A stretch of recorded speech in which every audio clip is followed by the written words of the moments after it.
Good afternoon and welcome back to the mid-season Invitational. We're in the quarterfinals here today.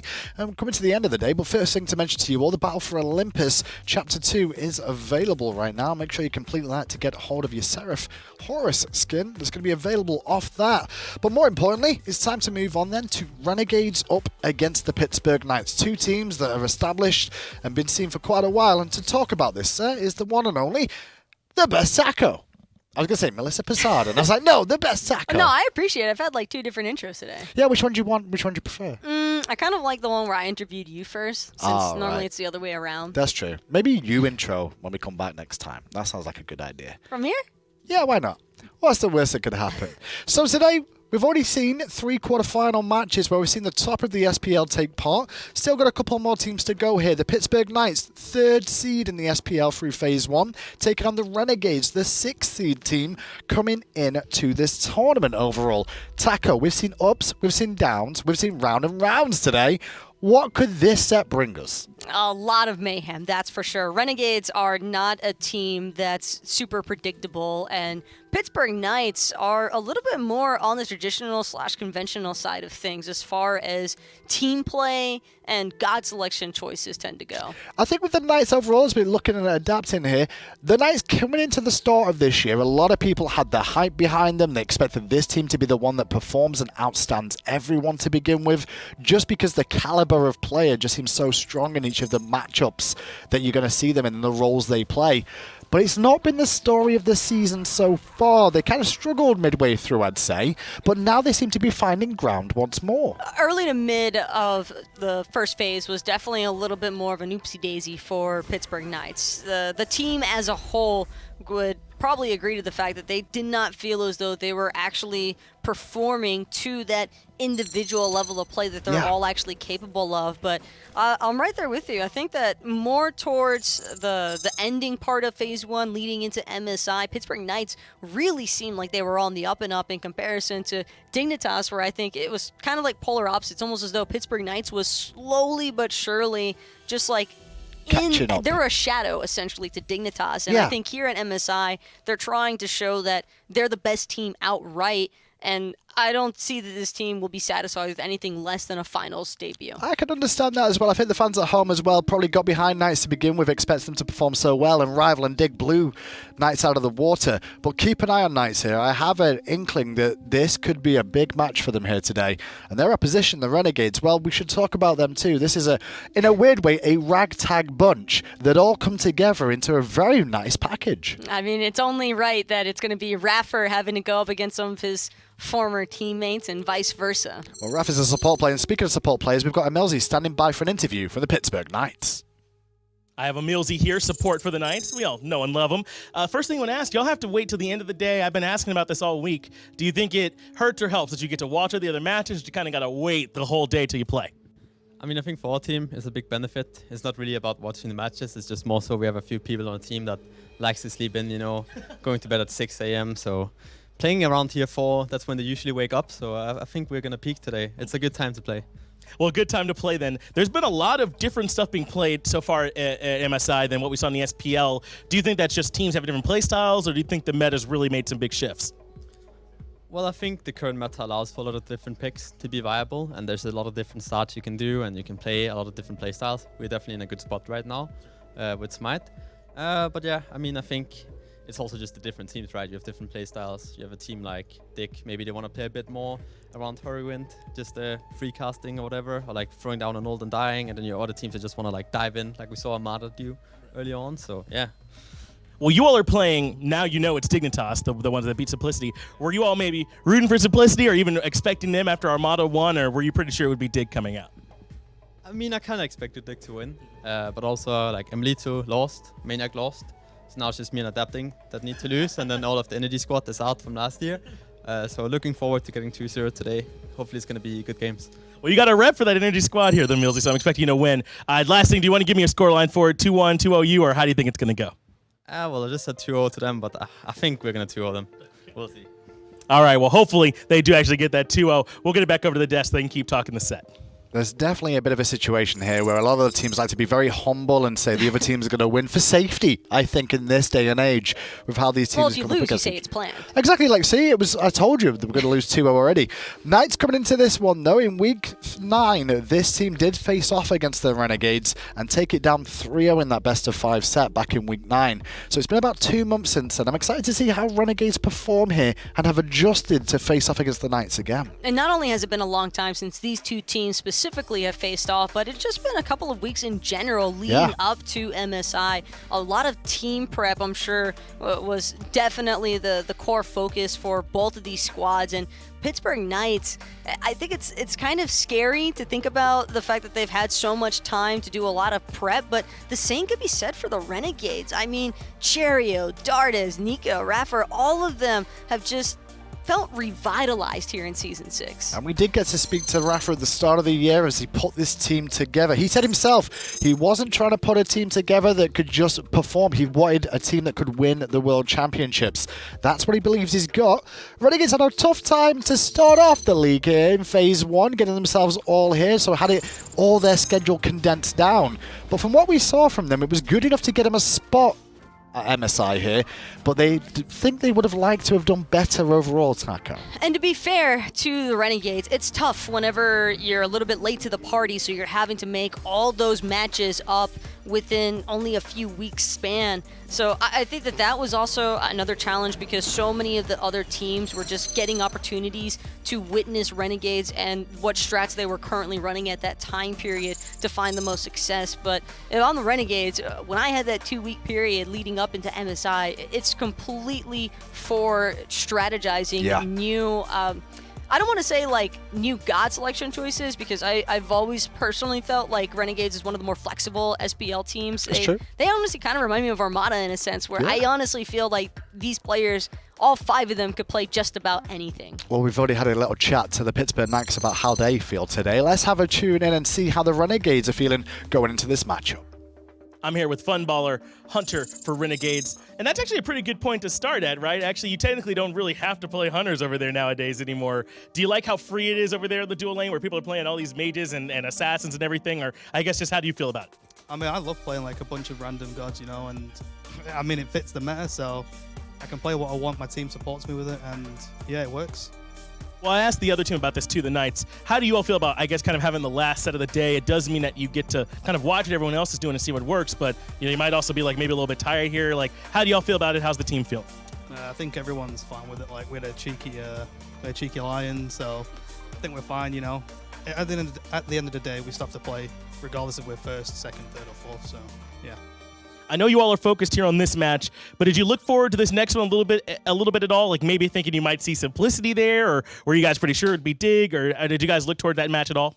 A couple of us thought that Simplicity would win. We used to scrim them when we were still in EU, and we thought they were pretty damn good.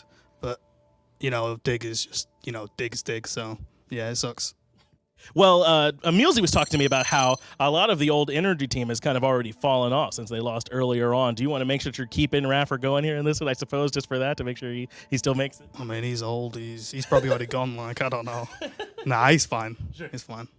Okay, well, last thing I'll ask them the same one. How do you think this one's going to go? You think it'll go all 3, or you guys can take it in 2? Just how do you think the set's going to end up playing out? I don't know. It depends if Dardez ends up trolling like he does in scrims. If he ends up trolling, then we might as well just say 0-2 to us. 0-2 to you isn't dropping, or? Yeah, we're gonna lose. Well, hopefully you'll be able to make sure everyone's in there giving their all. Look forward to seeing this one go. It should be a really good set. We'll get it back over to the desk, have them break it down from here. Yeah, thanks a lot there, John Finch. Once again, no real surprise. Teams saying they're going to lose for the safety factor. I'm sick of it now. That's all I ever hear now, is them just saying they're going to lose. And no one's out here saying we're going to just rip them apart, you know? I hope Armada do that tomorrow. Just saying. They better had do after their performance here today. But anyway, Renegades coming into this. And we spoke to EmilZy from the Knights as well. He was talking about how the meta is very much wide open at the moment in terms of playstyle and what's available to people.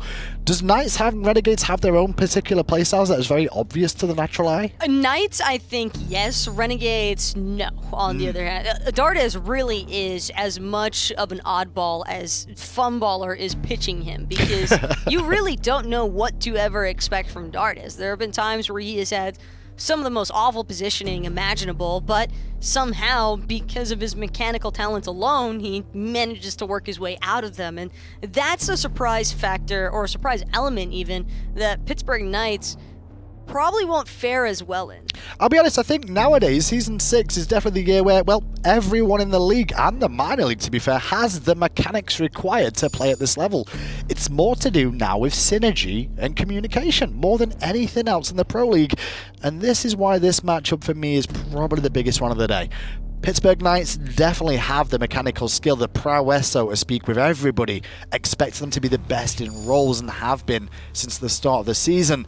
And Renegades, well, it's a ragtag bunch that you've heard of before, and maybe they've got the potential, or haven't they? You know, are they going to be able to bring it all together as a unit here? I'm really just keeping a close eye on how these god pools fluctuate over the course of this set, because for Pittsburgh Knights, I feel like it's a little bit more locked in for at least some of their members. Zero is probably the first one that comes to mind, where you can typically gauge 1 through 5 what Zyrhoes is going to be after, and that is a pro and a con in its own sense. I get you, and I think that's one of the reasons why Renegades immediately will ban away the Morrigan. It's definitely one of Zero's go-to picks alongside Jormungandr. For sure is something that he's one of the only real proponents of in that mid lane. Knights have banned AMC and Freya themselves, funnily enough, and now with the Merlin ban from Renegades, Erlang Shen's available, Naja, Chronos is the last one on that list I was about to say,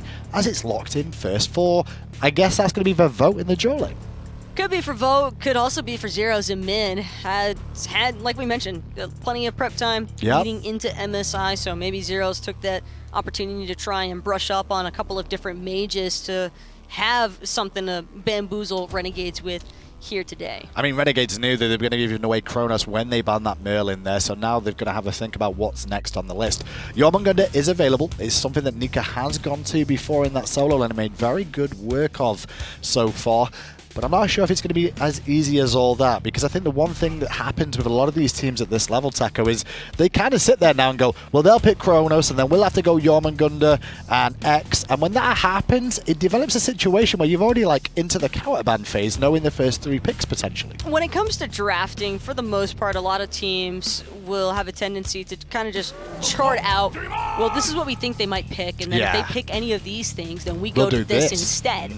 But for Renegades, I find it a little bit odd that they're opting for a Geb so early on, and this, I think, is only an occurrence because Renegades are expecting Pittsburgh Knights to try and play that early to mid game a little bit more passively, try and provide some downtime for that Chronos to get farmed up. And the Pittsburgh Knights are not really a team that tends to look for the fights early. Well, at the moment, Chronos Mercury now locked in for the Knights. And like you said, the Geb early game, it's not the most aggressive thing in the world with a Geb. The later the game goes, the more impactful. I would love a Geb at level 20 every game if I could have it on my side for sure. The shields, the cataclysm, so useful.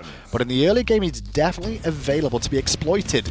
And I think that's why you see the Anhur picked up very early on here to try and answer some of that back. Not only to answer some of the early pressure they've lost with the Geb, but also because Anhur has a pretty good time against Osiris, in my opinion. Funballer has been on fire as well in Season 6, soloing just about everybody, although he's taken a couple of L's himself. For sure, for sure. Cyclone definitely hopping up into recent memory, but still, the message is the same. Anhur screams, I want to fight you at level 1, and probably all throughout the entirety of the laning phase. So last time we saw the Anhur pick up today, what was it picked against that? I can't remember. It was somebody that... Vulcan. Vulcan Snoopy. Oof.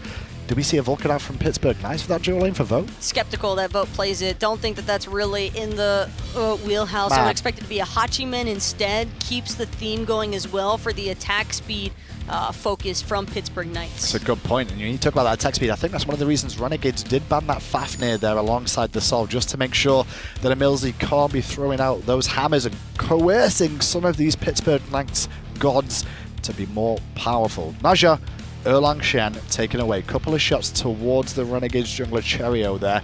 But Cherryo isn't scared to run some Guardians now and again that could help out here. I actually wouldn't mind to see the Kabrakan pick up possibly for Renegades. It's a really strong answer back for the Mercury, but has its own fair amount of risk behind it.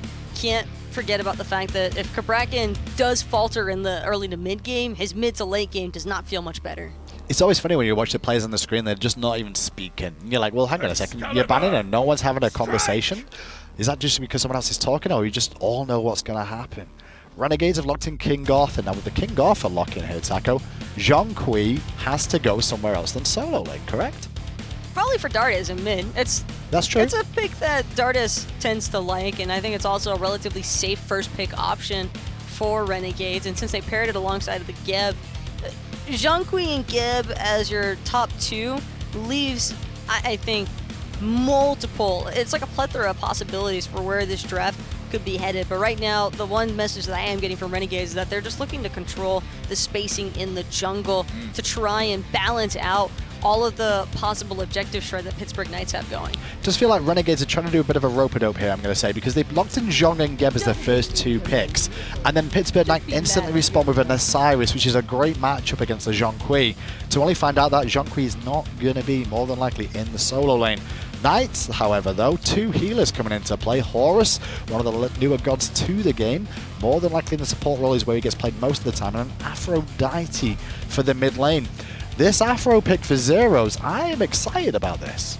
I think this composition the Knights have is like linked to someone and watch them make people explode.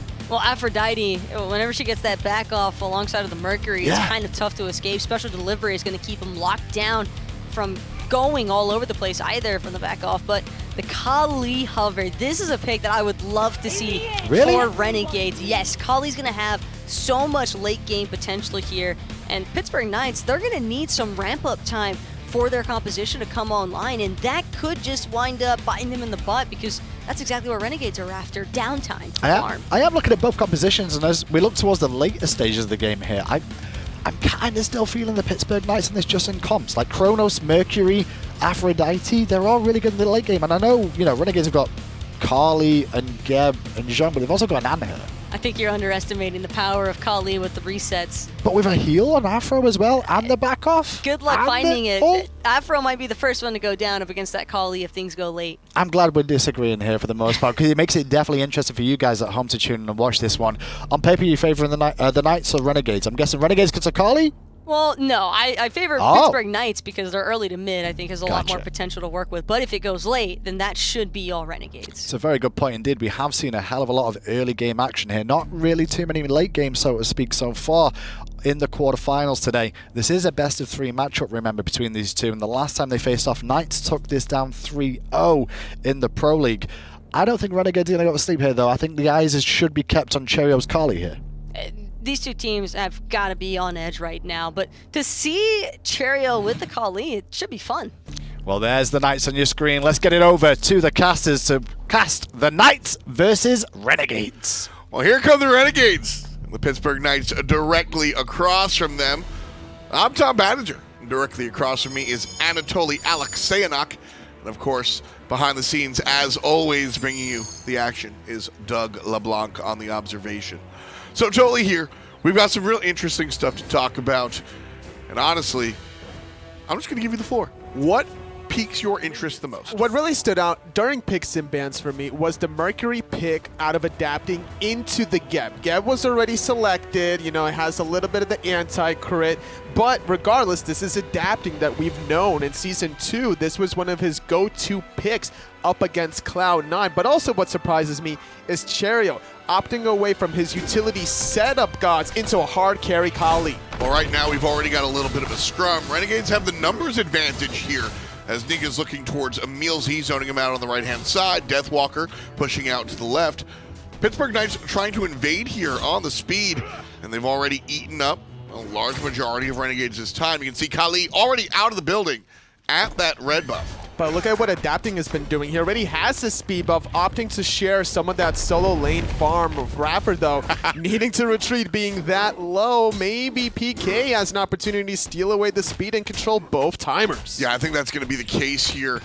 Kali, a different world. And you know, you mentioned Cherryo kind of stepping away from his normal kind of tanky setup man approach. I feel like 80% of the time that's the Cherryo we get, and then other 20% we see the Nanja, and he goes for those hard carry, and the Kali certainly in his wheelhouse. I am very excited because this is an interesting one. Cherryo going full hard carry versus adapting, playing this style.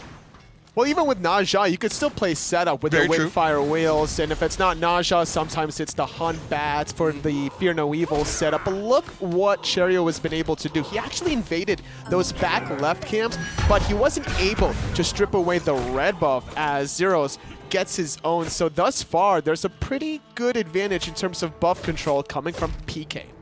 Adapting in a farm up as well, and both of these characters are going to be later on. So you've got Zyrhoes and Dardez in the mid lane is actually a nice little look here, because Dardez is going to have a little bit more leverage than Zyrhoes earlier on, and neither jungle is really going to look for these plays.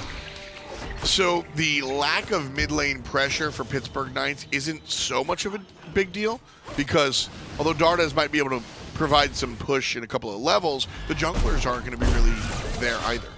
Seems that Cherryo knew there was too many people coming from the PK, and with his speed buff coming up in 30 seconds, there's a small window where Renegades can actually abuse this, as EmilZy does get poked out with Zyrhoes healing him up.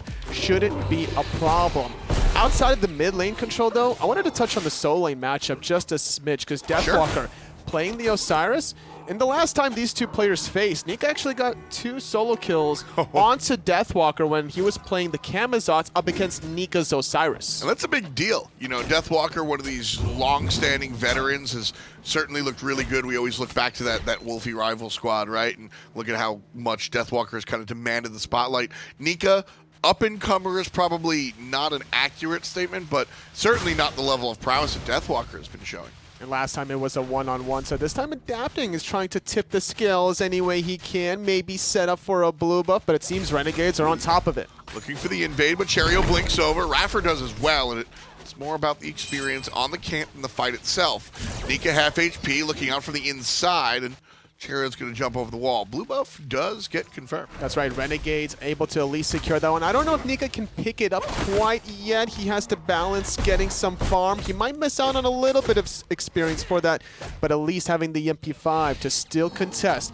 with Deathwalker. He also has a health chalice for Nika, while Deathwalker opted to rush for those Gladiator shield. The cooldown reduction, also a big part of the blue buff for specifically King Arthur for sure. Absolutely will be. Not too much quite now because he doesn't have the Gladiator shield for himself, but this is where things are getting frisky in mid. That right there, we just saw the Horus kind of dash to the mid laner through the. That is the biggest deal, I think, with Horus. EmilZy was able to avoid the Dardez pillar, all that nonsense come through the wall. That is a big deal with Horus. Everybody likes to look at the ult; it's real flashy. Sure, let's you know, teleport the whole team.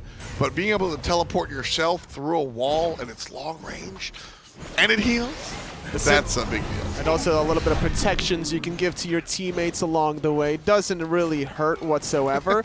Maybe Zyrhoes tried to synergize with that by picking up the Lotus Crown. Gonna be difficult to really kill members out of PK towards the late game between the two double healers out of Horus and Aphrodite.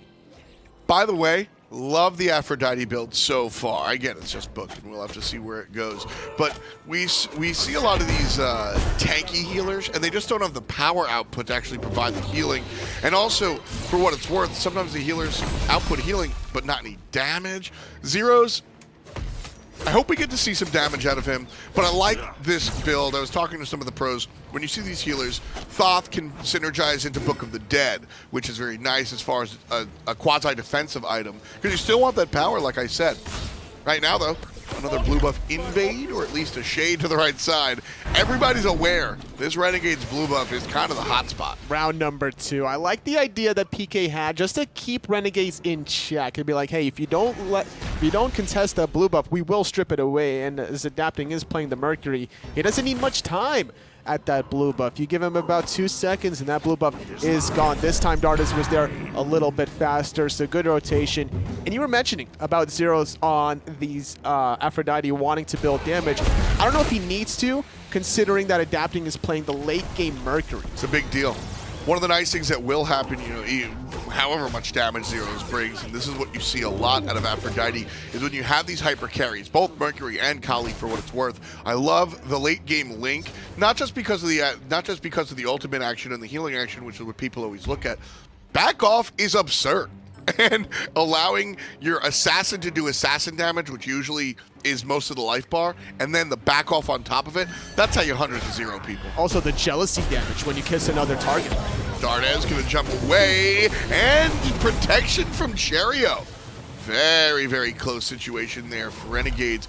Good ultimate out of adapting to kind of line players up, but just a little short of the damage for sure. No kill to be had from there, but at least granting themselves the right side mid-neutral camp and potentially a back camp invade holdout thought though, because iRaffer alone and isolated. EmilZy trying to body block as best as he can, but iRaffer does find safety underneath the tower, so not a big deal there.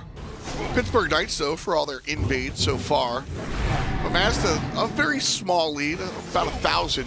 The only reason I'm bringing it up is because of the lack of a first blood. To get 900 gold, 1,000 gold off of just pure invades, that's something to be talking about, specifically with the fact that the lower value on those enemy camps. And about 375 of that gold comes from the 3 Totem of Coup advantages that Deathwalker was able to build up so far playing this Osiris. On the opposite side of the map, though, we haven't really touched upon the 2 quote-unquote hunters. Well, see, that's the thing, and you know, it's funny the way this sort of thing works, right? We call them carries now because if you call your role, it shows up as carry. So Yep. so now it's almost like, well, we don't call my position hunter. I don't got to play hunter, right, guys? Is that it? Is that it? And Snoopy and Funball leading the charge for sure. Looks like PK wants to go for an aggressive play, but look where Funballer is, right in the back line. Yeah, that exorcism is a big deal. And when you're hitting here level 8, level 9, I think that's where the mage over the traditional ADC kind of ranged carry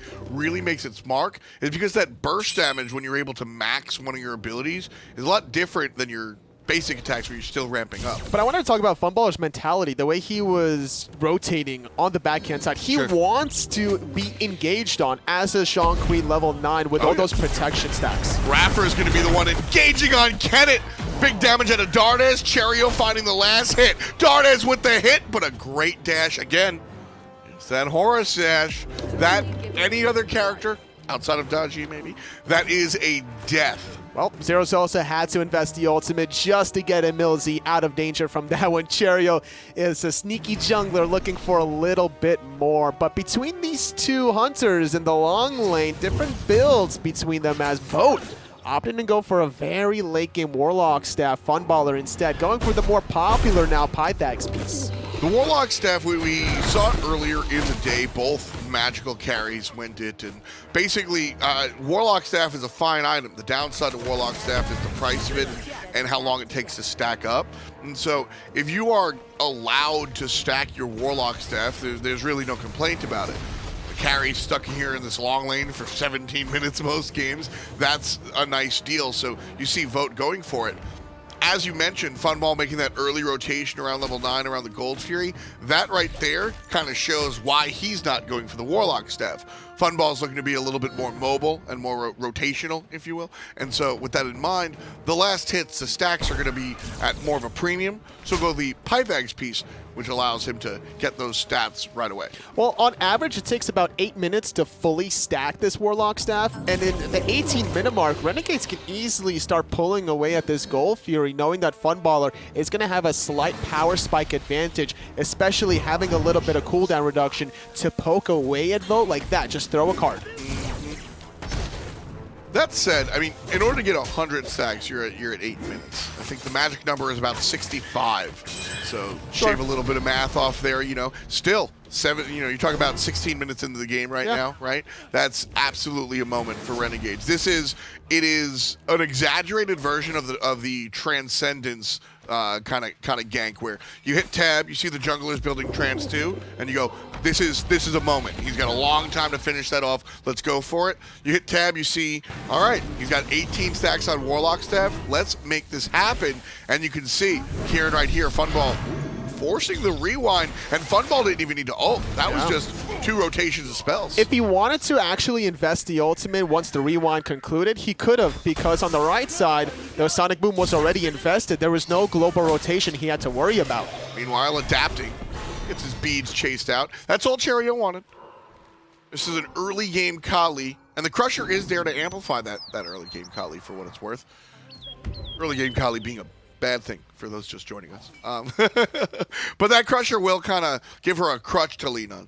So Still not enough for Cherryo to feel committed there. 2, 3 more items. Cherryo doesn't turn away ever. But right now, yeah, you used your beads. I call that a win. We'll look later.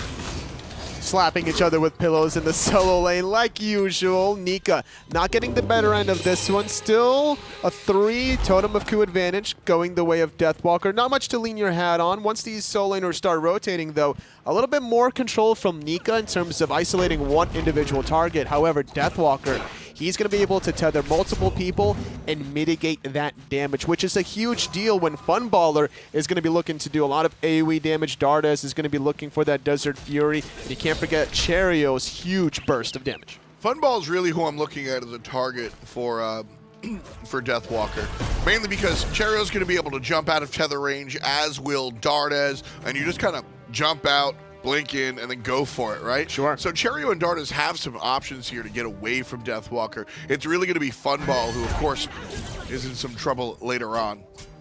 Right now, though, the mid lane is going to be a fight. iRaffer knocked up, but similar to your pillow fight in the solo lane, when supports decide to punch each other, You feel it. Nobody breaks out the first aid kit. You don't really feel it too much that time around, though. Okay. EmilZy feeling a little frisky. There's going to be the follow around and a double stun coming out from iRaffer. EmilZy adapting, thought about it. Now here's help from Funball, blinking over, and the ultimate is used. Only 1 kill on the board so far. Zyrhoes could and will be number 2. Nika making the rotation from the short side, and Renegades put their second kill up on top. Very well calculated, going for the blink in the second relic, whereas Deathwalker has the sprint, just not on the same page. They knew exactly when that teleport timer was down from Deathwalker. Nika making a calculating rotation, knowing that PK was going to be a little aggressive on those left side mid camps. Really well played by the rotations here from Renegades. You know, iRaffer does what he's supposed to do, but it wasn't actually him that turns that around. It's Funball and Nika. They really make that play happen. They invested a lot there. They traded Geb ultimate for Aphrodite ultimate, and then once Nika was there, he was that individual CC'er that you needed. Still being a level 10, Zyrhoes doesn't have access to the Aegis to be able to get away from that. And with the Blackthorn, is this more hybrid than we usually see, King Arthur? I feel like we usually, after Glad Shield, you need it. After that, I feel like we usually see more tank. Sure, but the thing is, when you're rotating this early on, you're not worried about too much magical damage between the Aphrodite and the Horus. You might have to worry about Vote's Chronos, but he's not the most bursty either, investing into the Warlocks. In about 6 to 8 minutes, that's when you got to worry about Vote's damage. So that 20% cooldown reduction between Blackthorns and the Gladiator Shield is going to help him find these extra picks along the way. Yeah, the ability to be a little bit more damage-oriented certainly helped him there. 14 minutes in, Vote has that many levels on top of the net worth, and that is, you know, as you're playing as you're sitting here on the Renegades team, you're going, all right, we got 2 kills, but we haven't gotten anything off of them. Still a tie game, and I'm just staring at Vote. I'm going, all right, Funball, you made some rotations, and that's all well and good, but Vote, that Chronos, it's scary. He's got the 73 stacks and the demo grip, so the downside of having Warlock staff is erased. It is now just upside from this point on. The demo grip online as well. So Vote can start making these plays around these Gold Furies pretty much around now. He certainly can. Not too many protections for Funballer as he's only invested into the passive. His items giving him a little bit of health between the Pythax piece and now the Gem of Isolation. I love his style, Funballer, because he's able to bring out the hunters, physical or magical, and then play the mages as well. He's always been a little eclectic there on the long lane side. And going a utility build here, you know, the Pythax piece is there to help both him, the Kali, and the Anhur as well. Whenever I see lifesteal, I think basic attack characters. Yeah, sure. And you've got 2 of them across the way. And then, of course, the Gem of Isolation. If you can slow an entire team with your ultimate, yes. I'll take it. Because of the Gem of Isolation from Funballer, this feels like they're playing around Dardez and Cherryo more than everyone else. They're really relying on that physical damage. Funballer is still going to get felt, don't get me wrong. It's a Zhong Kui, still going to do Zhong Kui AoE damage, but it's just not as much without the penetration. But I think they're still in a good spot because there's not that many protections from PK quite yet. Right, no, I see what you're saying. This is in Spear of the Magus Shaman's ring for sure. This is absolutely, you know, a little bit of util. I think we'll see some raw penetration and some power a little bit later on. This isn't going to be a solo lane Zhong build, but absolutely. Cherryo and Dardez are going to look to be the premier damage dealers, I think, as Funball becomes the team fight guy. Just run up, stun a person, delete somebody low at HP. Exorcism versus Chronos always feels good. You can really get some big burst damage mid-rewind sometimes in a team fight. Absolutely. Now working a little bit towards the penetration is Funballer, whereas we're seeing finally out of Zyrhoes the upgrade between Messenger's Mask into the Bumbas. I wasn't sure if he was going to leave it at tier 2 or not, knowing that for 1,200 gold, you're still at least getting 10% cooldown reduction, and you could have opted to build something differently. But Zyrhoes is a player that really likes his movement speed. And with the Aphrodite, it's not a bad look. You know, I mentioned before, back off. He's gonna be avoided by the blink. iRaffer has a good game sense to know when he's about to get engaged on. EmilZy, however, finds a knock-up, and there's adapting coming right on through, but really doesn't have too much of an impact. Cherryo relatively low and chased out of this team fight, but this wasn't Renegades that initiated and turned around. This was Pittsburgh Knights that started a fight. Now Renegades, they don't have their jungler, but they've got enough presence to keep Pittsburgh off of the Gold Fury. iRaffer down to half HP, and DW and Nika have both made the rotation, so it's a 5-on-5 here at the Gold Fury. Cherryo is healed up. PK can do this all day, just rinse and repeat, poke and heal, poke and heal. With Cherryo being poked out, that was a 4-on-5 that Renegades had to kind of try to poke in, and now iRaffer having to back. PK is just going to keep on the pressure and utilize this Afro-Horus combo. Is here, and so is the large member of Renegades, and Renegades are going to take the Gold Fury. The fight after the fact could be different. As Zyrhoes heals one up, Cherryo already low, trying to get the target, but will actually get a shield, get knock-up protection, and will be put down for the first F on Renegades. Vote in trouble! And but here's the rest of Pittsburgh! Funball takes down Vote anyway, but Nika goes down to the hand of adapting.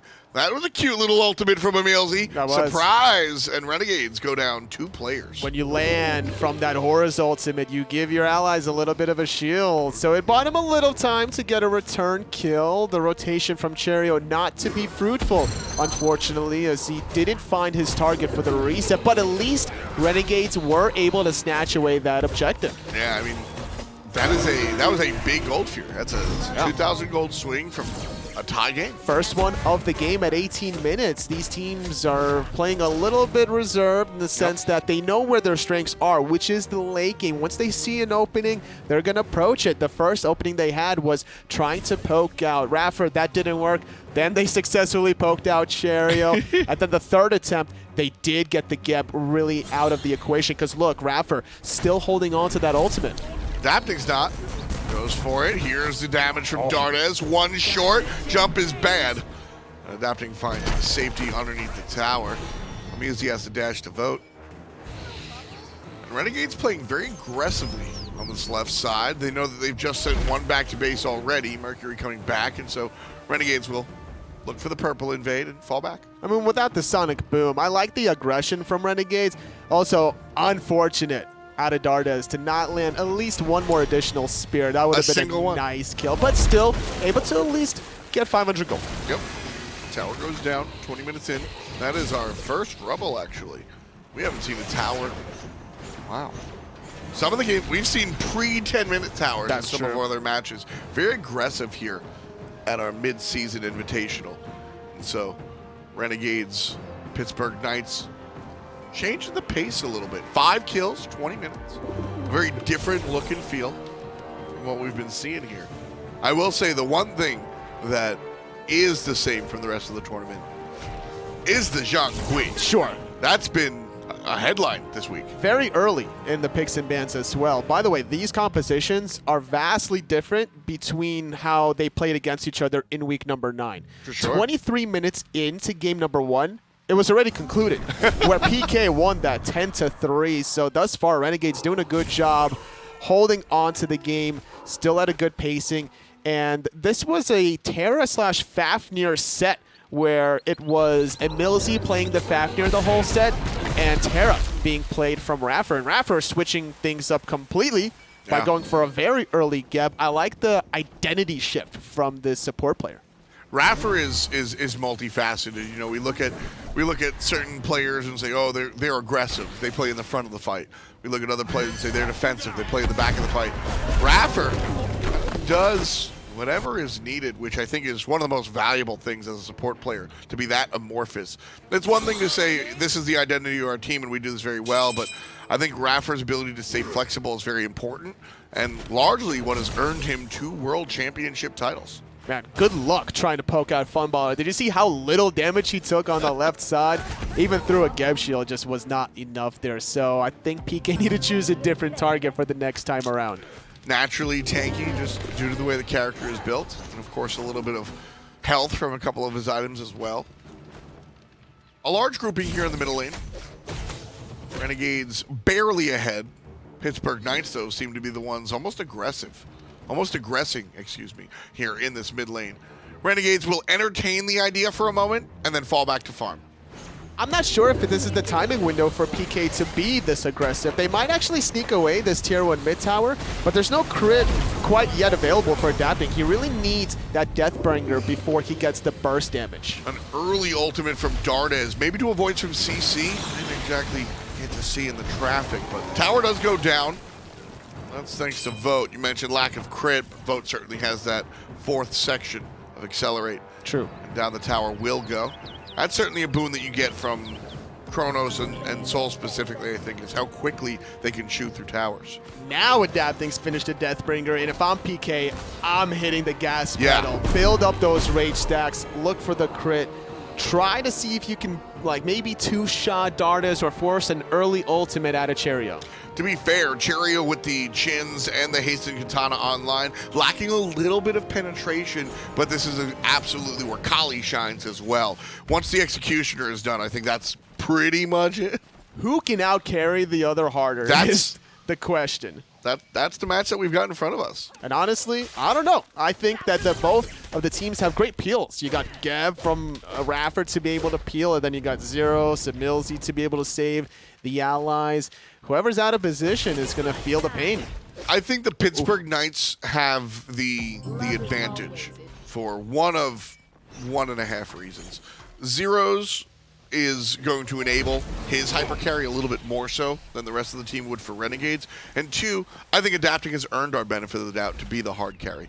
This is out of the wheelhouse for, I won't say out of the wheelhouse for Cherryo, but definitely not what he's known for. Adapting, on the other hand, is known for trying to single-handedly and sometimes successfully single-handedly carrying the game. So it's certainly a fun game for sure, watching how these teams are going to attempt to bring it home. Renegades falling back, respecting PK's pressure and the poke potential. Still opting to try to find an angle at this Oni Fury. Renegades thinking about a way to engage. I love the Divine Ruin pickup from Funballer, because once he blinks in, that's when Renegades are going to all-in commit. Another reason I like this Pittsburgh combo is Adapting and Cherryo start to duel it out in the middle lane. Adapting jumps and punked Cherryo with the kill. See you later, Kenneth. That was with Adapting still having Aegis too. It's not as if he has a blink and a beads combination. He could have saved himself, walked up to Zyrhoes. And now in the mid lane, iRaffer going in. Here's Zyrhoes, knocked up one more time. The dash from Horus to trying to help him out. The rest of Renegades ignoring the tower, looking more for the team fight. Deathwalker trying to zone, but the tier 1 tower will fall down. Renegades thought about going all in, going for a team fight and potentially an objective. The tower was enough, but Pittsburgh Knights, they walked past the fault line, it seems. Renegades tried to go for it, but again, Pittsburgh Knights playing their comp very well. Deathwalker, EmilZy up in front, truly a front line. Adapting's going to be more mad that Cherryo stole away the speed buff than he died now. Guaranteed if we listen to the voice comms. But either way, that is very uncharacteristic of Adapting to not use Purification Beads against the Kali stun, not use the Aegis knowing that he was about to die, and at least run towards his Aphrodite. Here's my thought after the interview.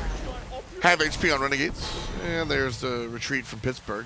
And of course, these repeated micro-engagements are better for Pittsburgh Knights because of the healing from Zyrhoes.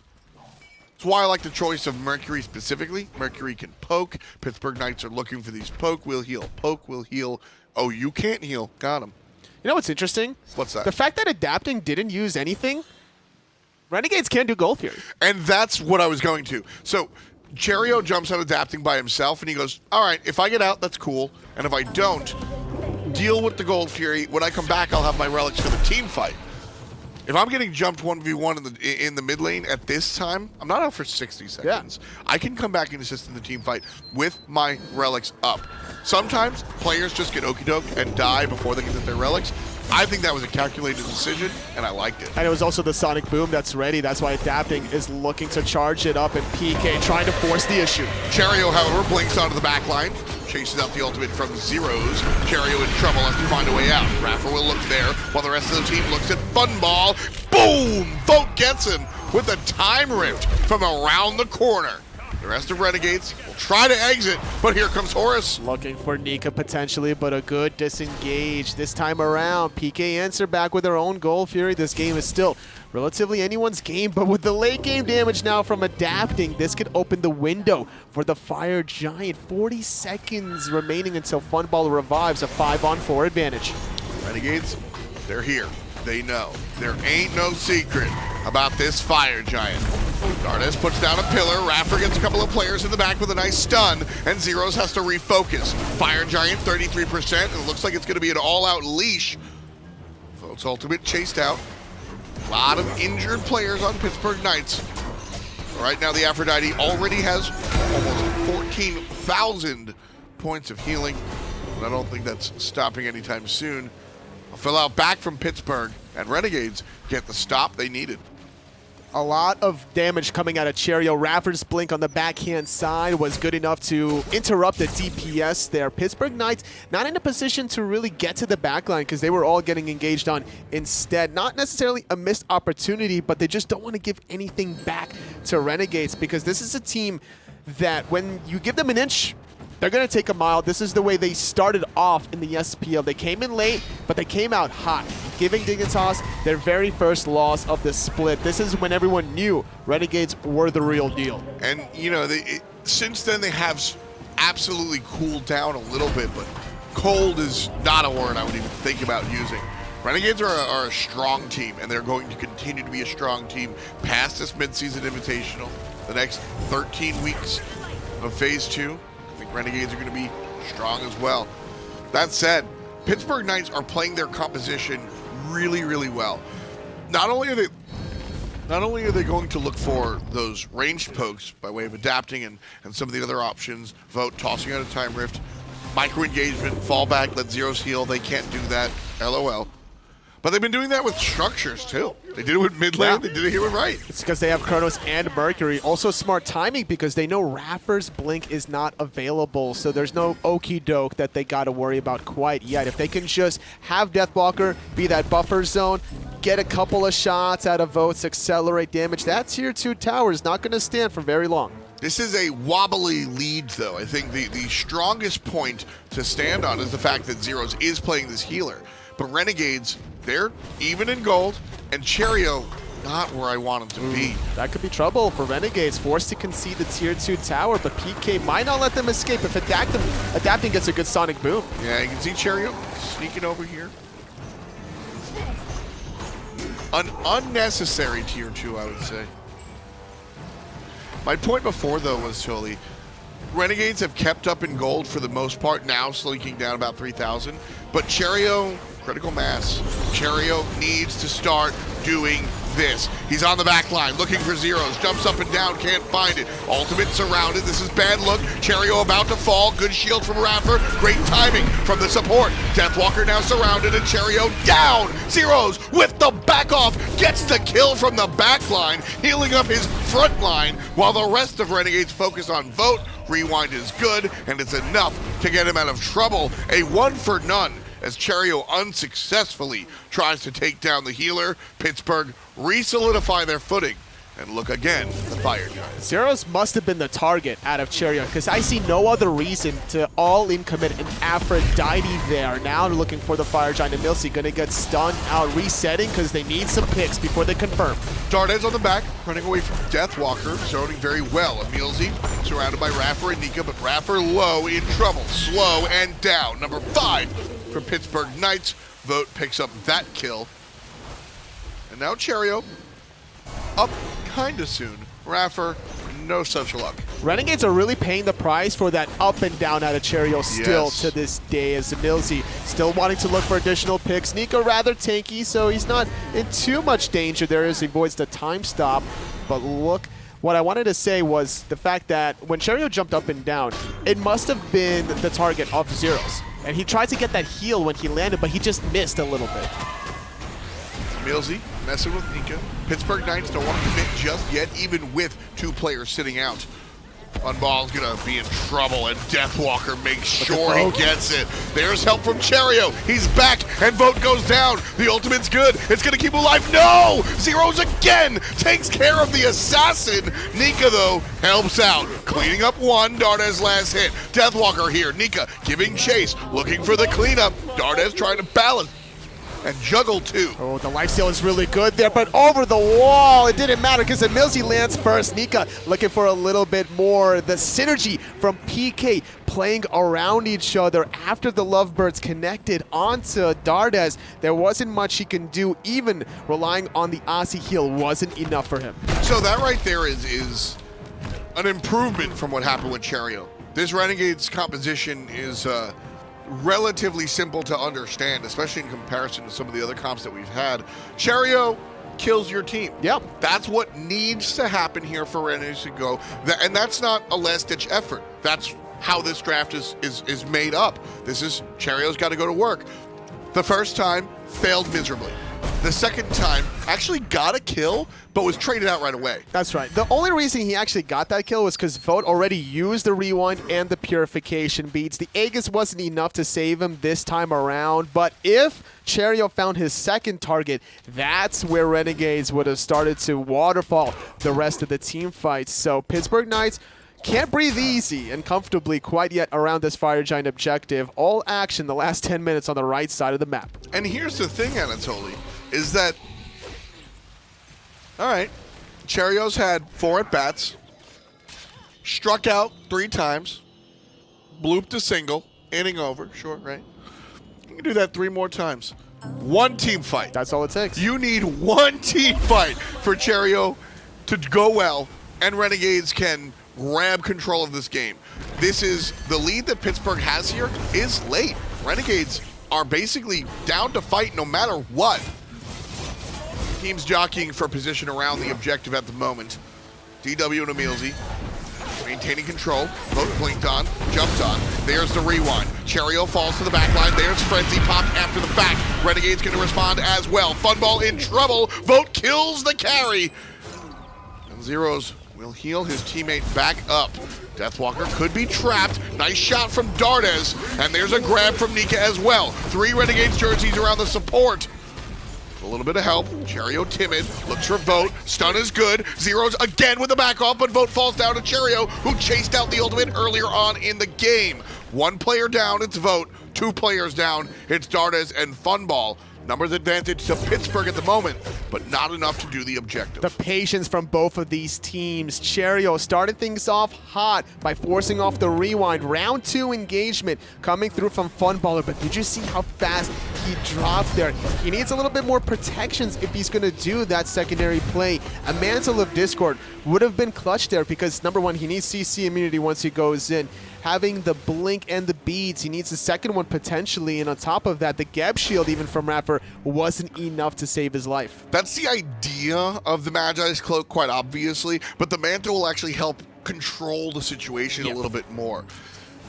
Right now, I'm thinking almost the Magi's Cloak was what Cherryo could afford right then and there, might even change it into a Mantle. And not only that, even once Funballer engaged, PK reacted perfectly because Zyrhoes, he switched his kiss target immediately to Vote, got off the ultimate, bought him a little additional time, but they couldn't handle Cherryo eventually, literally walking behind the whole squad that found the okie doke stun from behind. So both of these teams playing really well, and you can tell the tension. You can just cut it with a butter knife now around this Fire Giant. For real. It is, it's been up and down here. Game number 1 of a possible 3-game set. 36 minutes in, we've got 17 kills. Pittsburgh Knights has 10 of those. A very different style game from what we've seen the past day or 2 or 3 here at the mid-season invitational. Slower paced and leaning on these late game hyper carries. Adapting, and the Pittsburgh Knights have a little bit more of an intricate situation going. Zyrhoes had been able to do a lot of relevant damage, low on the player damage charts for sure, but those backoffs, that's what I was talking about. Sure. Adapting gets to the back line and does 80% of your life, and then boom, Zyrhoes gets the last hit for that last 20 to 30. Look at the build. Look at the build. It's got a Rod of Tahuti, folks. Zyrhoes is doing the damage. Well, it's not even about doing the damage. It's about healing your allies that are under 50% health to get the additional magical power. That's where it really matters to Also, assist vote. I mean, it's $150. 150 That's power true, yeah. is also just, I want big numbers. You know, sometimes you just want big numbers. He needs to do extra healing more than anything, I think, at this point in the game, because Green numbers are big too. that green numbers can be very, very big. I agree with you there. But EmilZy, which should be safe here, is Funballer playing around with Nika.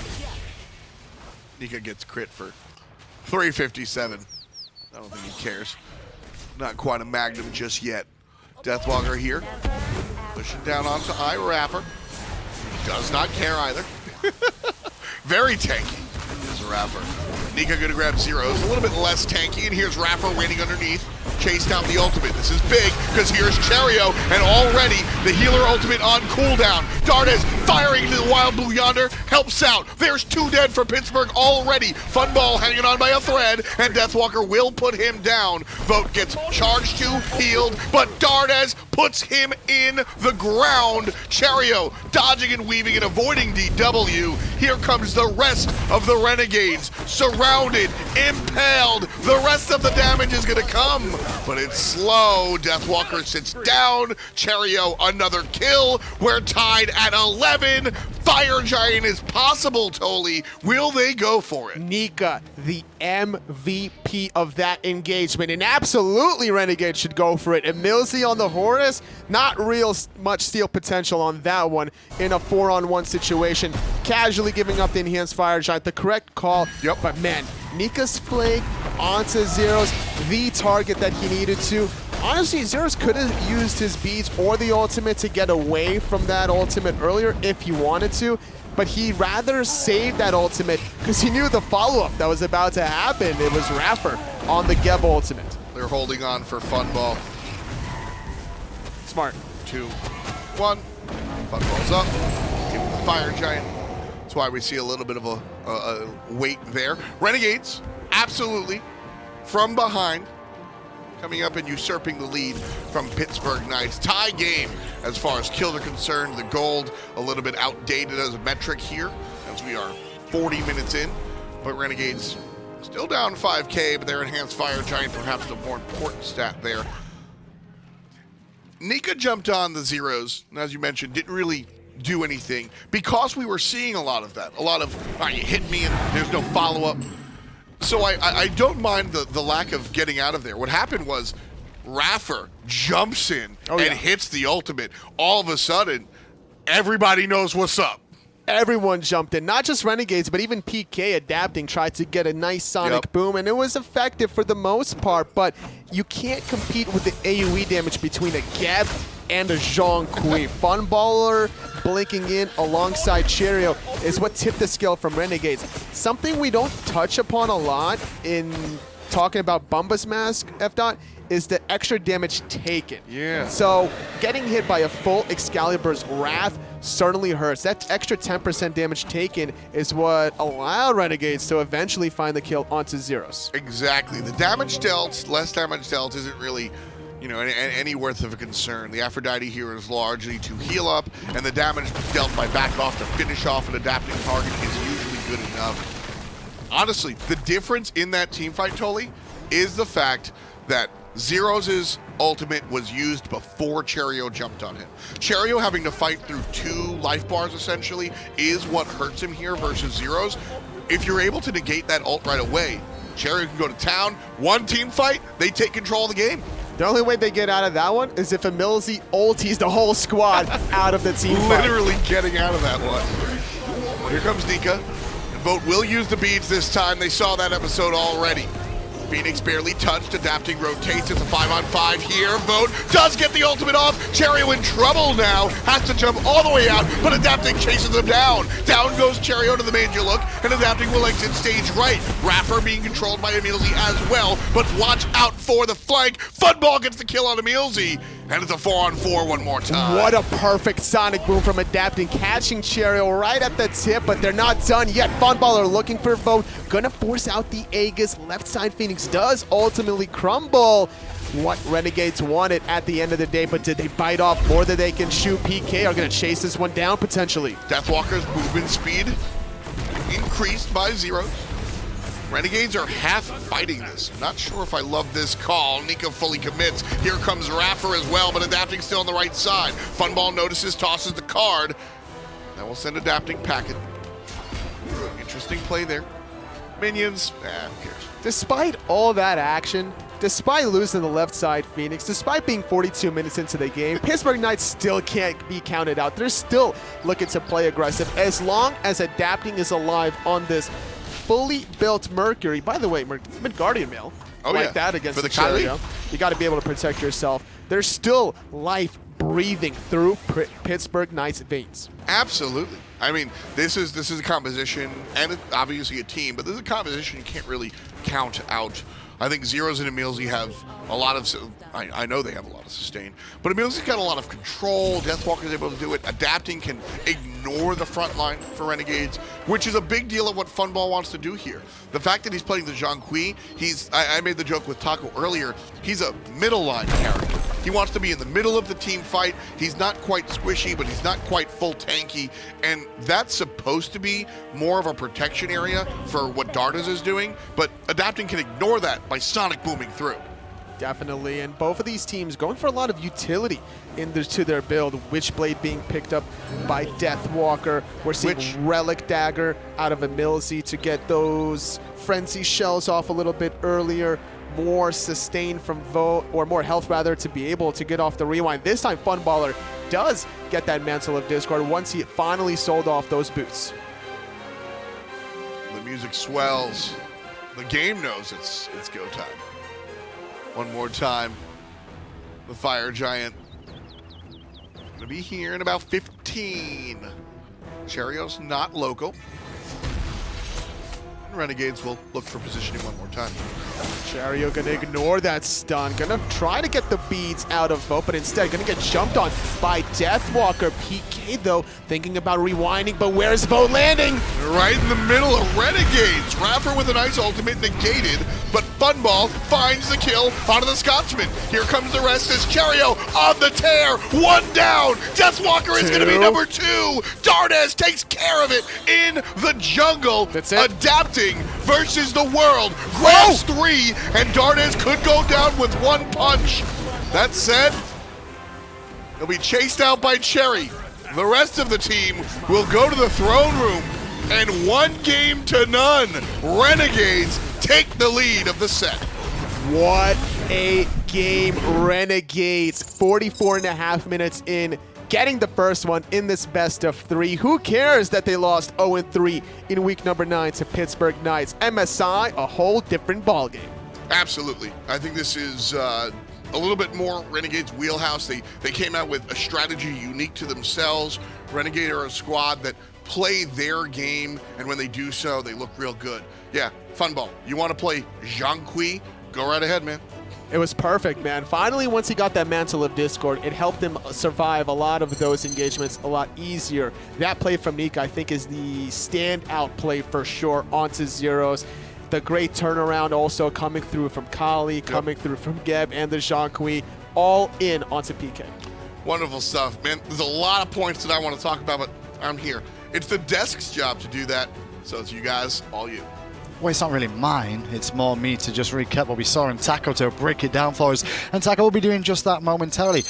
What a big game one. Longest game of the, I believe, the week so far with how this is going. But you kind of expect that with a Kali versus an Aphrodite. We were all, I think, anticipating that this first game would stretch out a little bit longer here. But it's kind of just what both of these teams alluded to with their initial compositions. Aphrodite, Chronos, Mercury, even to a certain extent, are going to take some time to actually get their itemization choices online so that they could really feel their full potential. But even with the Aphrodite sustain on top of the Horus, it just wasn't enough to completely overpower Renegades in a lot of those teamfight engagements. Because the early game Knights just seem to want to farm up there for the most part. Obviously with the Mercury, the Aphrodite and Chronos all want to just farm.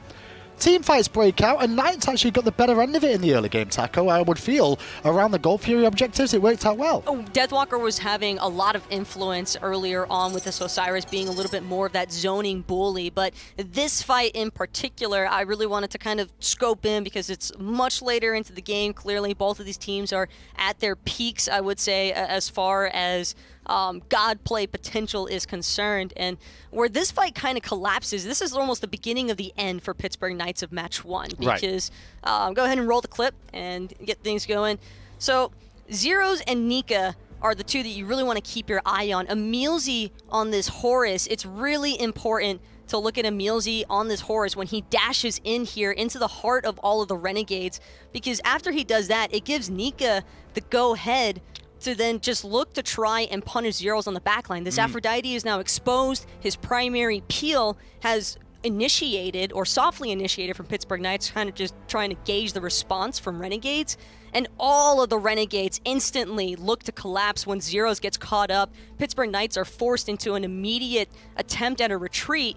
But as they're rolling, and keep the clip rolling now, you'll notice that Adapting and Vote, they were sitting rather far back, probably anticipating iRaffer to come blinking in, but all of this is already permitted for the Renegades to now use this momentum to just continue collapsing inwards onto the Pittsburgh Knights. Adapting tries to do what he can, coming from the backside really deep with that Mercury ult, but overall, it was just too much power being unleashed all at once. Renegades just had all that forward momentum, and with Pittsburgh Knights uncertain of whether they were getting pincered or counterflanked one more time, it just made things a little bit too hectic, and once they all corralled themselves inside of that fire giant pit, it was very easy for Funballer to come through with a big cleanup crew action. Yeah, you could see on that replay as well with the choke points that they were actually be able to use, because Mercury can't really get involved in those choke points with the sonic booms that you're looking for. Adapting got trapped, waiting for his moment to strike. Very awkward situation then. But was that a real plan from Renegades here? As I drop my pen on the floor randomly. Was that a real plan from Renegades here? Because it looks like they kind of expected Pittsburgh Knights to go in that direction of,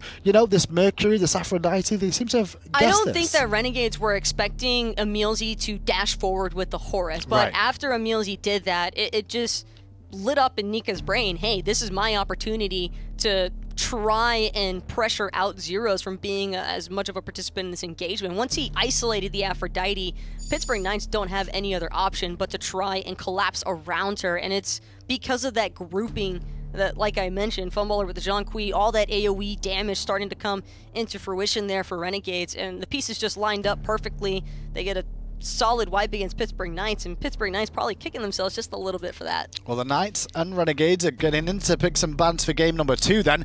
And the question is, does anything really change? Knights going to ban away the AMC, and Renegades going to respond with the Morrigan. I think we could see a very similar game. Maybe just 1 or 2 picks being switched up here. Pittsburgh Knights might look to try and blow things out early on. I mean, they've already done their 40-minute stretch. That's true. I would not be surprised if they could maybe look to shake up the pacing of this set and just look to put a halt to a little bit of that Renegades momentum from game 1. Okay, well, that's going to have a hard think about what their next bans are going to be. Do we expect any sort of counter bans coming through now, or is it still going to be the standard meta bans that we've seen so far? Pittsburgh Knights look like they want Freya, so I'm not certain that they're going to choose to ban her. And as an adjustment, Zhong is going to come out instead. But this is risky now for Renegades, because if they do choose to ban away the Freya, then that leaves Pittsburgh Knights open to having that Chronos one more time. And sure, they might not have had success with it in game 1, but Chronos is still a deadly pick. But if Knights get the Chronos, then that would mean Renegades could get the Merlin too, because don't forget, Merlin's still available, and it's one of those contested picks too. Definitely, I think that's what Renegades are going through their minds right now as we tune in with Dardez, having a good conversation about what he might like for that mid lane position here. After just 1 game so far, with Renegades with that first win already, it's the first time they've beaten Knights so far this year. It could just have total chaos, by the way, and Renegades not ban any of those 3. Just leave Merlin, Chronos, and Freya all available on the table, because Renegades, if that's the case, even if Pittsburgh Knights get Merlin, there's a chance that Renegades just get Freya and Chronos in response. I almost wonder if maybe Renegades might be prompted to just look for an early Neja ban instead, or something. Sort of a throw. Well, maybe. No. Yeah, I was going to say, is it really worth banning a Neja if you're Renegades when you've got someone like Cherryo that can pilot that, or even iRaffer if they needed to? Maybe the support role? Fafnir instead. Fafnir could be a good look. But then again, if you're going to go for Freya and Chronos, if you're lucky, then you'd like that Fafnir in your own back pocket too. And I think Renegades have a long, hard think about this one. They're really using up their bank time, and I can completely understand this. This is why the bank time's there. It's not for you to go to the restroom. It's really there for you to discuss with your team what you want to do next. Hey, Funballer seems as though he's having a lot of input here. Everybody had their heads turned trying to pay attention to their ADC, and it's going to be the call against Soul. This is what Renegade chose to ban third in game 1, so they did jump. I went for the Fafnir, but looks as though Soul is the concerning one. But Freya, Chronos are both open. Freya's already in. Chronos? Chronos, I'd have to expect him to be shortly after. Is it worth picking up both of them at once? Yes. It is indeed. Renegades will do that. So PK have to answer back then with Fafnir here, right? They can't leave Fafnir open just in case Renegades do take that for themselves. Not a chance. I think that they have to go for the Fafnir, like you were stating. Otherwise, it could be very problematic to try and shut down the Freya and the Chronos. Pittsburgh Knights had to have been expecting this. Adapting should also probably look to prioritize more of a base damage focused type of assassin. Maybe not necessarily the Mercury, because if you're looking to trade in a 1v1 with Mercury, you've got to get up close and personal. And against Freya Chronos, even with crit on your side, that can be tough to handle. We'll see how this Merlin works out for the Knights now as we tune in with Vote on your screen. He could end up piloting that Merlin. We've seen it a couple of times in the duo lane so far, or at least in the carry role position. Don't know how that matchup would be though, and I'm guessing, do we expect it to be Freya in the duo lane here and Chronos in mid, or Chronos duo? Give Funballer Freya That's what I every was time. thinking. Dardez knows how to play the Chronos. Both Dardez and Funballer are capable of playing either Freya or Chronos, but keep in mind, and I feel like it's so relevant to state, because Funballer, the one game he won in Season 5 with SK, when SK they were Gaming. on a complete losing streak, came with Freya, and that was before she was even the way she is now. That's true. Funballer quite animated on your screen there as well. The Fafnir pick from Knights, not really surprising. We expected that to be the case. But the question is now, Renegades really need a front line, and they need some physical to go along with this too. Could also look for the Bologna, but King Arthur gonna be another staple pick here for Renegades. I like that Bologna idea too, just for the disarms, right? The disarms, and give Freya and Chronos free reign. I mean, Freya? It's Freya? kind of crazy. That's the future. That's when Chronos and Freya have a baby. We'll call it Freya, and it'll take over the world. Well, the King Arthur ban, King Arthur pick, then it's back into the counterban phase now as well. That Bologna could be taken away by Renegades, actually, if they don't want to have to deal with the disarms. That could be impactful against Freya and Chronos. Not sure if they necessarily need it, though, with that Achilles already being picked up. Erlang Shen is on the table here, too, funny enough, and it's still not been banned just yet. Erlang is a little bit spooky, though, for Pittsburgh Knights to want to fall towards, because they've already got the Achilles and the Fafnir. This is not enough burst damage just yet to appropriately handle the Freya Chronos. And I really can't stress it enough. This Freya Chronos, maybe a Habwa for Pittsburgh Knights, adapting in the jungle. I was going to ask you a quick question as well about this Achilles. Why Achilles picked up here? Because we've not seen too much of that just lately. Because Deathwalker cyberbullies you when he plays Achilles. Even against King Arthur, too? Even against the King Arthur, I think that there's ample opportunity. It all depends on what Pittsburgh Knights choose which lane to play out of course, but I would probably expect them, if this is an Achilles for Deathwalker, to be very aggressive from that solo lane, because you shut down the King Arthur, you shut down a lot of the frontline potential for Freya Chronos, because Renegades are going to need a decent bit of frontline to really ensure that their mages can free cast. The Pittsburgh Knights giving a lot of respect to IRaffer there with the ban of Ares and the Geb in tow.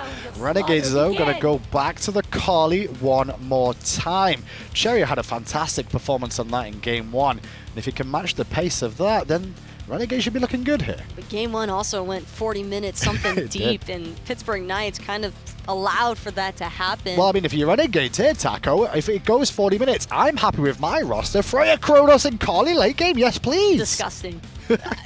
King Arthur, it's not like King Arthur's even a bad early game presence, because Freya can kind of fulfill the early to mid game where Chronos might be a little more lackluster, and then from mid to late, obviously Freya is going to escalate. Same thing for the Kali and Chronos, of course. We've all seen what he's capable of when these games stretch past that 30-minute mark. Hachiman and the Erlang, though, still being debated by Pittsburgh Knights, and I have to imagine if they do opt for this Erlang, that they're just going to be looking to strike early on and keep Renegades suppressed. Yeah, Pittsburgh Knights clearly in the screen having a good hard think about this one, because Erlang Shen is definitely one of those gods you expect to see picked up with how the league's been played out and MSI so far, but seeing them picked last from the Knights is quite surprising, slipping through the bans and the counterban section all the way down there. But now Renegades, well, they've got a chance to respond here. I think the only thing I really find odd about Pittsburgh Knights is that Vote wanted Hachiman over the Jingwei. Jingwei, not only can she build the crit that I think is kind of a necessity right now in comparison to Renegade's composition, but Hachi's escape method, not as reliable in my opinion for getting away from the likes of a Kali. Even the Horus ultimate has decent chase down potential with the entirety of Renegades. Taco, the rosters are locked in here. We've seen the picks and bans. Renegades draft is looking mighty strong as this game goes on. Do they put Pittsburgh Knights to bed just based off the draft alone? They got Freya Chronos. You think that's all it takes? I think that's all it takes. Well, I guess Pittsburgh Knights have a huge uphill battle to try and take on here today. Then they've got the ability, you know, they've got the mechanics and the skill on this team, but can they execute it here up against the Renegades is the real question. And I think a lot of the early game may have to come down to that. Renegades just played this mental game entirely to their favor. The fact that they opted for that soul in their secondary ban phase to knowingly give up the Merlin but take the Freya Chronos in response, I don't know, Hindu. It just feels like Pittsburgh Knights kind of drafted themselves into a corner. Well, let's find out if the Knights can battle back to a 1-1 scoreline. The casters are standing by to bring you game 2. Renegades right now, after game number 1, that's momentum, man. Swinging right into game 2. They're going to keep Cherryo on the Kali. Why? Fix it. I'm a little worried, F-Dot. It looks like Pittsburgh Knights are doing their best Space Station Gaming impersonation by giving away the Freya and the Chronos at the same time. Yes. So it was funny. We didn't discuss it. So Cherryo actually did kind of make me a little. The Kali wasn't the #1 player on the field. Sure, it was everyone, right? for sure. And Kali kind of made it happen at the end, but it took Cherryo a long time, not only to come online, but also find that kind of miracle team fight. Funballer and Vote staring each other down. What I love about this is they're locked in. You look at the player cams, no smiles, because the second you buy into the jump party is the second you get jumped on. Oh yeah, absolutely. But you were talking about Cherryo's ability to carry this game. I think it's either him or Funballer, and now also Dardez. And that's the key for me, is that if this was game number 1 was the Cherryo carry project, and it was shaky. You did not get a 100 on that project, despite the fact that you passed the class. Cherryo looking for the invade here, or the defense rather, as EmilZy's looking for the invade. But with Cherryo teamed up with Dardez, Chronos, Funball, Freya, I think that's a much different situation. And like you said, there's a lot of different options here this time around. I like the invade coming through as Renegades, or rather able to secure their own buff. Nika shouldn't have too much trouble this time around, as I do expect Cherryo to still have many opportunities in the late game, similar to game 1, because now there's no Aphrodite and there's no Horus that he has to worry about to find the kills. Cherryo getting very aggressive here in the early game on the Kali, jumping and stealing some of the back camps as well. Nika here, 1 versus 2, because Horus kind of went over there to the left side to deal with what was happening there. So Nika's been playing the 1v2 and kind of doing well so far. Not a big deal. More solo farm now for Nika. On the King Arthur, never a bad thing. If you're able to hit level 5 before Deathwalker has access to that fatal strike, you could potentially bully out Deathwalker right before the Gladiator shield timing which would have completely disrupted the flow that a solo laner is expecting. That's the worst. You wind up back home 50, 70 gold short. And even if he's not like level 5 first, once he hits level 4 first, that is a big advantage. Well, it's in the other direction. Well, there's also there's 4 archers right now, and that's where, like, if we look at the experience per minute, once those archers are stripped away, Arthur versus the Achilles. A smidge advantage, about 50 gap between the two solo laners. It's really that minutia that makes a difference here on the solo side at the high level. You know, that little amount hitting those levels first. It's a very big deal about this 1v1. That's what makes this solo lane so dynamic, and that's what makes solo laners themselves so interesting, because it's very much it's a 1v1 fighting game-esque scenario over there on the short lane, but you are the most utility-oriented character, arguably, on the map most of the time when it comes to team fight. So to have that mentality of, yeah, I'm going to win and know my matchup and do all this, but also I'm building Witchblade and Pythax piece and helping my squad, you know, that's always real interesting. Last time around, PK only sent one to look for the blue buff invade. This time, they tried to send two. Unsuccessful. Again, Nika confirming his own buff. Still no real damage between these two solo laners. But yet again, instead of EmilZy sharing the wave, it's adapting. This helps adapting, but this severely hurts Deathwalker. The Achilles character that has the execute. It's an interesting thought process, because Achilles doesn't have to do as much damage to you to kill you, because you've got an execute, right? And the execute doesn't exactly level up as far as the execute threshold. Sure. And so with that in mind, you can kind of be a little bit behind in the Achilles, yes or no? It depends on what you're getting for it, right? And what PK is getting for it is 3 Totem of Coups, because Nika can't out-clear Deathwalker and EmilZy or Deathwalker and Adapting, so 375 collectively from those 3 Totem of Coups. And that's a big deal for Zyrhoes in the mid lane, who started Book 2. Not a lot of sustain on that build, comparatively speaking, to the Mage's Blessing. And so those Totem of Coups, everybody thinks right away to gold or the solo lane. It has an impact onto what your mid laner is going to play character-wise and build itemization-wise. So Pittsburgh Knights doubling down on that totem to allow Zyrhoes to have some more of the sustain. It's actually all a big part of the same equation. Last time Zyrhoes on the Aphrodite rushed the Book of Thoth. Seems like he's doing the same this time, except he wanted to get a little bit extra mobility on the boots. Good flicker to be able to dodge any sort of shenanigans from iRaffer, keeping his relics intact. With the aggression that Cherryo showed jumping into the back camps before, I think Zyrhoes realized that very rarely are boots one worth it, because it's only attack, or it's only movement speed rather. Against an early game Kali, I probably want movement speed. So going for the book for sure, but the 500 on the booties, not a big deal. A 3-player rotation. They're just constantly growing the numbers on this blue buff invade. Let's see if the 3rd time's a charm. Well, Cherryo's here already. That said, a nice shot. It is. And the first time, Pittsburgh Knights will invade successfully. Renegades looking for the punish. iRaffer's here. He's the Horus. So that's stun. Could be an option, but won't look for it just yet. Again, the 2-on-1. Nika sighing, giving a shout out to Ducky. It's fine though for Nika. He wants all this solo farm. He'll hit level 12 now before Deathwalker certainly will. Now losing the blue buff, a little hurt in terms of the gold category, but not the end of the world. Now that his Gladiator shield is finished, he's actually got 3 stacks further deep than Deathwalker in the Warrior's Blessing, so he'll have that extra protection in case PK continued to lean on the right side. EmilZy here in mid. iRaffer looking for something and missing it. Not a great look there for the support player.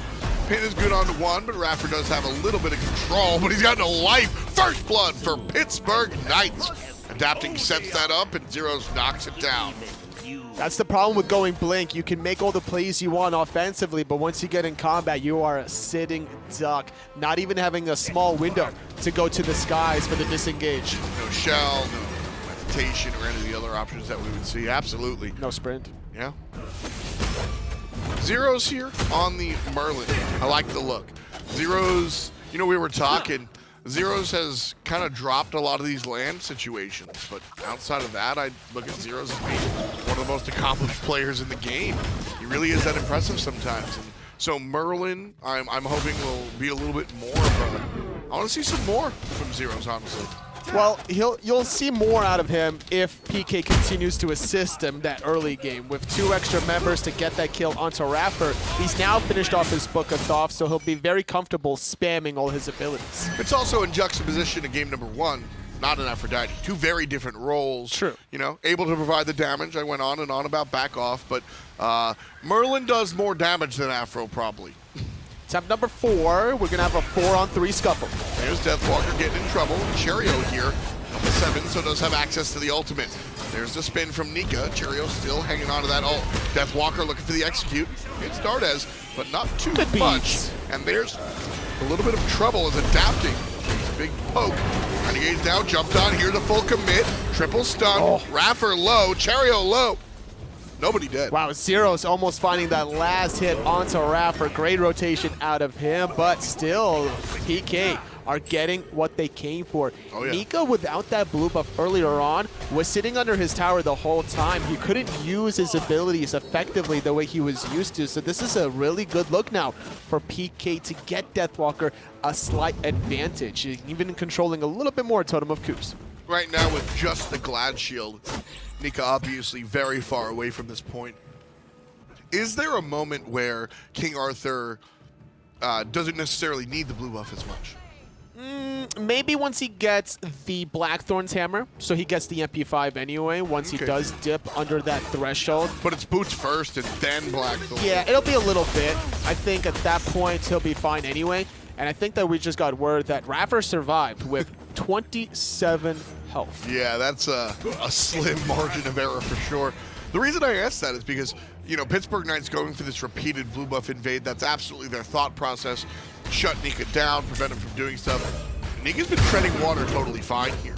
So, you know, the question that I bring up is how long can Pittsburgh look for this blue buff denial, and is it really that big of a deal? Because right now, Nika's been able to survive. He's half a level up even because of the repeated multi-man invades, splitting up the waves.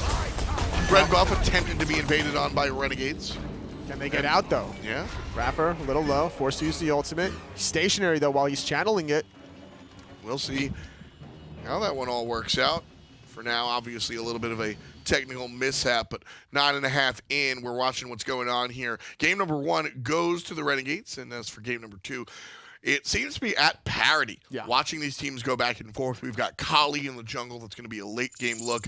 And one of the things that I've liked a little bit more about this look from Pittsburgh Knights is the fact that the Erlang Shen is coming out, which is not as relegated to the late game as the picks we saw earlier. A lot of control from adapting on the Erlang Shen. Not as late-game hyper carry compared to the Mercury in game number 1. So you could tell PK is switching up their strategy to try to make those early plays, because it wasn't until like the 18 or 20-minute mark where the Gold Fury was finally contested. And I think that if I'm Renegades, I'll gladly give up all my blue buffs if I can strip away red buffs like that. Exactly. And then talking about the other side, you know, giving up all these blue buffs, I'm looking at the late game anyway if I'm Renegades. I've got a Chronos, I've got a Freya, I've got a Kali. This is call me in 15 minutes. This is not something that I really want to look for minute 7 engagements. I'm not trying to win the game at the 19-minute mark. I'm waiting for these later game opportunities. So I mentioned Nika kind of treading water. Renegades is sitting there like, Nika, please, just hold on. We'll show up in 10-15.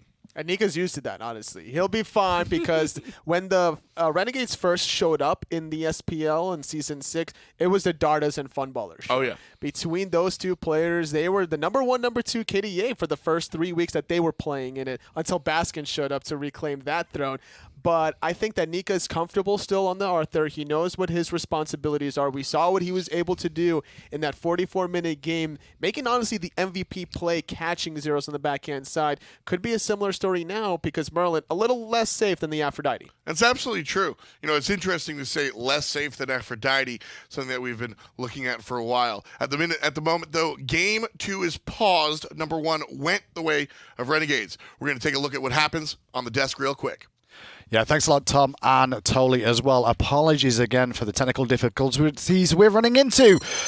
Hopefully they get taken care of soon. I'll have updates momentarily for you, but me and Taco will be joining you now to at least keep you busy for a few moments or two with what's been going on so far in this set. It's been a very interesting day so far, and unfortunately we're in a bit of a pickle in the game as usual. A little bit of a pickle, for sure, but again, I guess this is a good time now to kind of dive a little bit deeper into this Renegades draft and exactly how it came about in the first place. Yeah. A little bit of risk versus reward definitely being involved early on, but we were actually just having a conversation about how Zyrhoes has a tendency to want to prioritize more safe to farm type of mid laners, which I think is the primary reason why there was a lot of priority placed into that Merlin. But with the Freya and the Chronos, it's so hard to build against that magical DPS. And I think that's the one question we were talking about more than anything is that, well, Zyrhoes likes to play the safer gods with New Wars and the likes of Souls, so why wouldn't he go for the Freya in the mid lane? Instead, they've gone for the Merlin option here. I'm just getting an update from production, guys. We're going to go to a quick break. After that, I'll try and give you an update on what's going on. Apologies once again for the technical issues, but we'll be back as soon as we can. Welcome back to the mid-season invitational. Apologies for the delay. Update on the game situation. Game 2 has ended, and unfortunately the quarterfinals match has concluded. The composition that Renegades put together was just too potent for the Pittsburgh Knights, and the game was over in just 25 minutes. I want to apologize again for the fact that we can't bring you the game footage of what just happened there. It is something we're looking into. But joining me right now again, once again, is the best Taco, just to break down what she saw, because you got a chance to watch it. Game lasted, what, 25 minutes? It was a blowout. That's what it looked like, at least. I had the privilege of being able to watch from the Renegades booth, Funballer perspective specifically, and that Freya was just a force to be reckoned with for the Renegades. The coordination and the communications as well from Renegades, I was really personally impressed by. It just felt so clean and well coordinated. Everybody was on the same page. Call-outs were being made one at a time, and there was zero hesitation surrounding the team. A couple of instances that really stood out for me, though, was a direct quote from Funballer where he got a nice pop-off solo kill against Vote. At the whole team's, obviously in high spirits after that, and the first thing Funballer says is, well, yeah, can't believe they let me have Freya. And that's exactly what happens if you give a team Freya and Chronos, I guess. Pittsburgh Knights' composition did not come to fruition, unfortunately, and that's just going to mean that Renegades march on to the semi-finals tomorrow to face off against Dignitas, who I think that's going to be a very big matchup for the finals now. Well, it'll certainly be a big matchup in the Soul Lane as well. I was really noticing Variety's performance today was a strong one, and it's important that Nika made sure to follow suit. That was the last member I had to mention for that Renegades performance. Unfortunately, you guys couldn't watch it, but they literally could not kill him on Pittsburgh Knights. He was full-on tanking 3 to 5 members at the same time, and there was just nothing they could do about it in the team fights. Well, we do have 2 members of Renegades standing by right now for an interview to break down what they thought about their performance here today. Not just 2, but 3 members from Renegades. We got iRaffer, we got Nika, and we got Funball. And you guys are very excited to do this interview. Very excited to win that game. I got a chance to watch you just pop off, man. iRaffer, why was this win so important? Well, there was meant to be 2 people here, and I wasn't meant to be here. So that's pretty much expressing why I'm here, because we popped. I heard there was issues with the second game spectator, because what happened in that game wasn't legal, man. We absolutely destroyed them. And I'm happy we did, so take that, boys. Congratulations to you guys advancing through the brackets. I wanted to ask you guys about your preparation coming into this set, because this set didn't look like anything like the last set up against Pittsburgh Knights. Talk to me about the prep.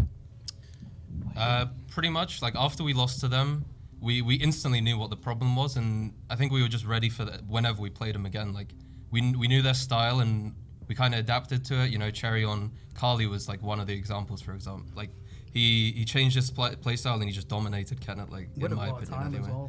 And then just double scrims, just grinding as much as we can and making sure we can bring something to this MSI, and proud of us, really. I mean, it absolutely shows. You guys, like Totally mentioned, a complete turnaround from the last time you played Pittsburgh. This team's kind of ramping up. You guys came in hot, but you're getting even hotter here. iRaffer, you know what it's like to be on a world championship team and then some. Is this that team? It definitely is world championship caliber, but there's a few variables that can definitely topple it, which is Dardez trolling,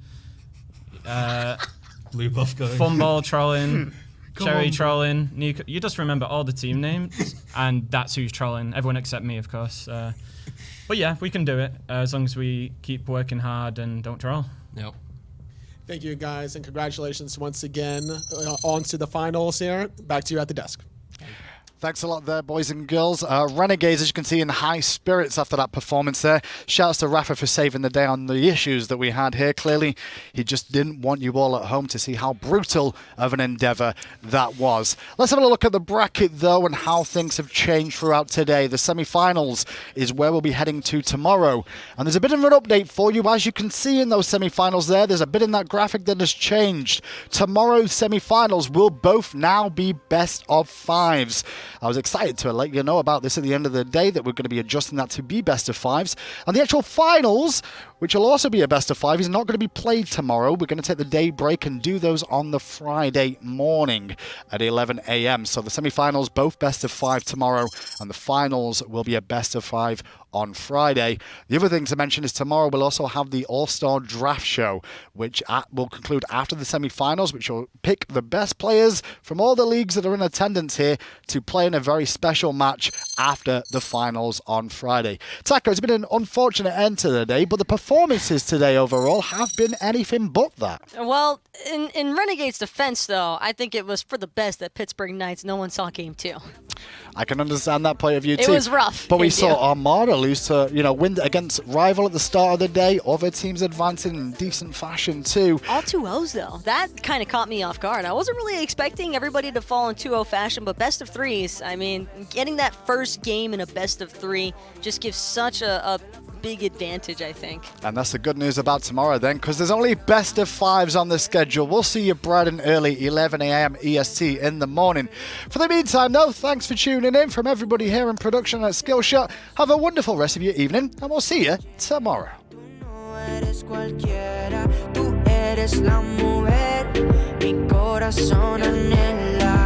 Pasan por ahí todos y todas esas poses que tú conoces. Gracias a mi mujer, ni tu amigo, pero en vivo solo contigo disfruto el show, bebé.